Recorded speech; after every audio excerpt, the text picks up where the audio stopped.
여러분 안녕하십니까, 김로벨TV입니다. 이제 풍요의 시대는 끝났다. 내피입의 시대가 다가온다. 세계 질서와 대한민국 두 번째 영상을 올려드립니다.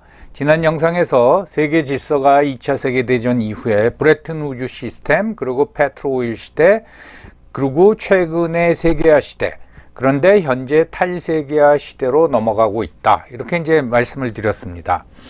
최근까지 대한민국은 세계 질서에 잘 편승해 가지고 그 최빈국에서 선진국으로 도약하는 데 성공했습니다. 이런 나라가 2차 세계대전 이후에 몇 나라가 되지 않습니다.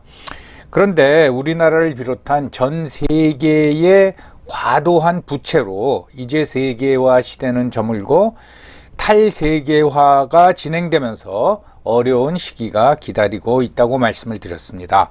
오늘은 첫 번째 시대 또는 질서, 브레튼 우즈 체제에 대해서 말씀을 드리겠습니다. 2차 대전이 끝나갈 무렵 이제 연합국들은 전쟁이 끝나면은 세계를 어떻게 운영할 것인가, 즉 새로운 질서를 어떻게 짤 것인가, 그에 대해서 이제 고민하게 됐습니다. 그래서 1944년 미국 동북부에 있는 그 뉴햄프셔 브레튼 우즈에서 44개국 대표가 모였습니다. 뭐 조그만 도시입니다. 그래서 이제 1944년 7월에 합의를 보는데 가장 중요한 것은 금본위제를 채택하기로 한 겁니다. 그래서 이제 합의를 본 것이 간단히 말해서 달러화 연동 고정 환율제입니다. 무슨 말인가 하면은 금본위제, 달러를 금에 연동시킨 금본위제를 채택하고 다른 나라 화폐들은 달러의 고정 환율로 묶여 있는 겁니다. 금은 1온스당 35불로 정했습니다. 1온스가 한 28g 정도 되죠. 현재 금 국제 시세가 1900불에서 2000불 사이를 왔다 갔다 하니까 그때 브레튼 우즈에서 만나서 얘기할 때보다는 뭐 한 금값이 60배 가까이 이제 뛴 것이죠. 그래서 그거와 함께 이제 자유무역을 앞으로는 계속 유지하고 확대하자. 그래서 2년 후에 소위 말해서 가트라 그러죠. 예, 가트 체제를 출범시켰습니다. 이건 이제 국제무역을 증진시키고 관세 장벽을 제거하자, 이제 그런 얘기죠. 이렇게 금본위제가 가능했던 이유는 당시 미국의 GDP가 전 세계 GDP의 75%를 차지했습니다.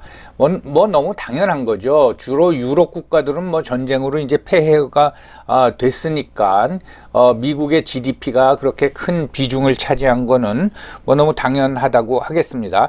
현재는 미국 GDP가 전 세계 GDP의 25%가 약간 안 됩니다. 그런데 2차 세계대전 이후 끝나고 미국의 GDP가 75%를 차지했다라는 건 어마어마한 것이, 그 전에 예를 들면은 1700년대에 중국의 청나라가 전 세계 GDP의 3분의 1을 차지했다고 합니다. 이건 뭐 경제학자들이 그렇게 이제 계산을 해낸 거예요. 그런데 뭐 그렇다고 청나라가 가장 잘 사는 나라는 아니고 인구가 많아서 그렇기 때문이죠. 그러니까 한 나라가 전 세계 GDP의 3분의 1 정도면 엄청난 건데 미국은 전쟁이 끝나고 75%나 차지하고 있었습니다. 그뿐만 아니라 당시 미국이 전 세계 금의 60% 내지 70%를 보유하고 있었다고 합니다. 그러니까 GDP도 큰 비중을 차지하고 있고 금도 뭐 60% 내지 70% 보유하고 있으니까 뭐 금본위제를 채택하자. 그래도 다른 나라들이 이제 반발이 없었겠죠. 달러가 그 금에 연동했다라는 거는 굉장히 중요한 얘기죠, 여러분. 화폐는 종이에 불과한 거 아닙니까? 그런데 누구나 가치를 인정하는 금하고 달러를 그 연동시켰다라는 거는 금과 미국이라는 막강한 나라인 미국이라는 나라를 믿고 달러를 이제 안심하고 사용하게 된 겁니다. 우리도 뭐 그 한국은행을 믿고 화폐를 쓰고 있는 거 아닙니까? 그래서 이 어떤 가치를 어디다 연동시킨다라는 거는 굉장히 중요한 거죠. 그래서 우리가 주식을 살 적에 주로 뭘 보고 삽니까? 그 실적, 그 회사의 실적, 그리고 그 회사가 가지고 있는 자산, 그러니까 주식 가격이라는 거는 회사의 실적과 자산에 연동돼 있는 거죠. 그래서 제가 이제 암호화폐에 대해서는 불신을 하는 게, 암호화폐는 어디에 연동된 것이 없습니다. 그럼 뭘 믿고 하느냐? 암호화폐 만든 사람하고 그 거래소 믿고 하는 거죠. 그래서 어디에 연동돼 있지 않으니까 변동성이 굉장히 크고, 그래서 위험합니다. 그래서 무슨 뭐 테라 사태 같은 게 일어나는 거 아닙니까? 보니제하고 가트 체제, 이걸 합쳐서 브레튼 우즈 시스템이라고 합니다. 그래서 1945년에 IMF, 우리가 잘 알고 있죠. 그리고 세계은행을 설립을 했고, 가트는 관세 및 무역에 관한 일반 협정 1947년에 체결이 됐습니다. 우리나라는 그 가트에 1967년에 가입을 합니다. 이게 무슨 의미인가 하면은, 대한민국을 무역 파트너로 공식적으로 인정해 주겠다, 그거죠. 뭐 그 전서부터 우리가 수출 우선 정책을 폈지만 가트 체제에 가입한 것을 계기로 해서 수출에 박차를 가해서 우리나라의 경제가 급성장을 할 수가 있었습니다. 이 가트 체제는 1995년에 WTO가 출범하면서 이제 대체하게 되는 거죠. 그래서 이러한 브레튼 우즈 시스템의 작동과 그 다음에 미국이 유럽의 그 전후 복구를 지원하기 위해서 마샬 플랜, 막대한 원조를 했죠. 그래서 유럽이 빠른 전후 복구를 했습니다. 그래서 전쟁 전 수준을 회복하고, 그 다음에 60년대 되면은 전쟁 전보다도 훨씬 더 이제 번영을 이룩하게 된 거죠.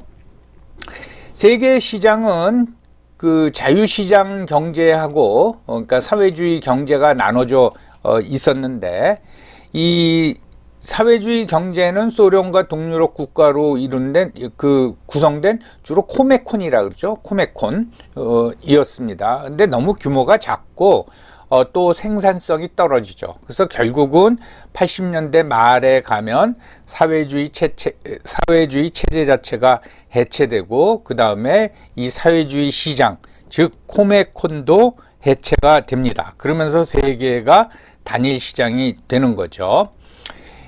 아무튼 브레튼 우즈 시스템에서 그 세계 경제는 잘 돌아갔습니다. 그런데 1970년대 초에 들어와서 미국이 갑자기 금본위제를 포기하면서 새로운 시대가 열리게 됩니다. 그것이 페트로달러 시대입니다. 그에 대해서는 다음 시간에 말씀드리겠습니다.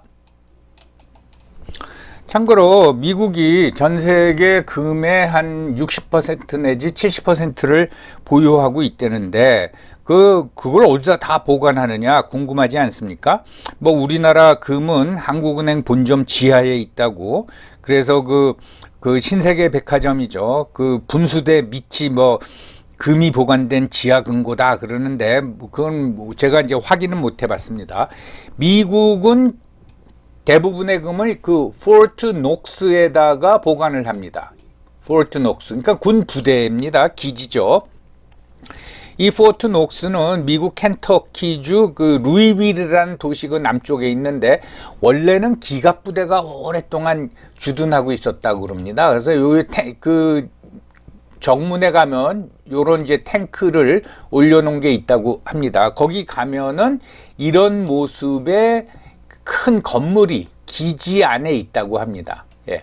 요게 금 보관소입니다. 요 건물의 지하에 금이 보관돼 있다고 하죠. 그러니까 뭐 경비, 뭐 경계가 삼엄하겠죠. 그래서 그 지하에 가면은 이 금고, 이런 두꺼운 뭐 철이라 그럴까, 특수광으로 된 문을 지나가면은 금을 보관한 방들이 나오는데, 이렇게 쌓여 있다고 합니다.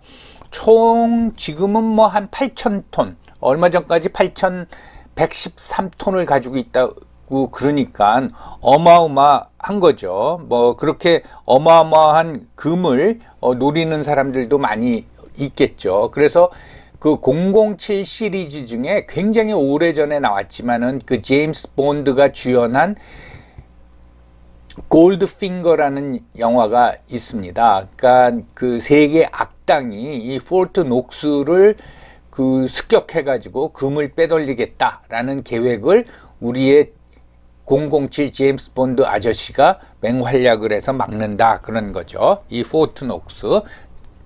참고로 말씀을 드렸습니다. 자, 오늘은 브레튼 우즈 시스템에 대해서 말씀을 드렸고요. 다음 영상에서는 페트로 달러에 대해서 말씀드리겠습니다. 여러분 경청해 주셔서 감사합니다.